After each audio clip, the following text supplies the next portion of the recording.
perché non passa giorno che mi dice mi raccomando l'elettrovoto, sì, Massimiliano, siamo sul pezzo.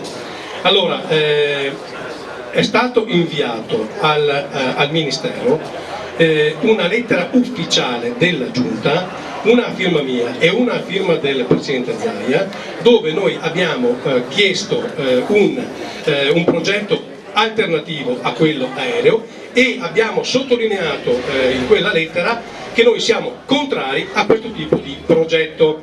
Adesso ci saranno i passaggi, quelli tecnici, via regionale, via nazionale, poi la conferenza dei servizi ultima ministeriale, e in quelle sedi poi decideranno in maniera definitiva il progetto.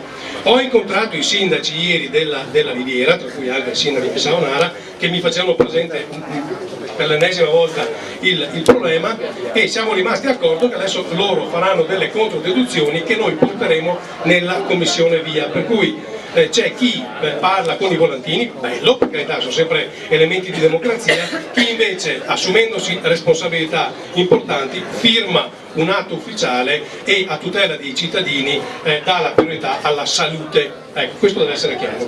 Grazie.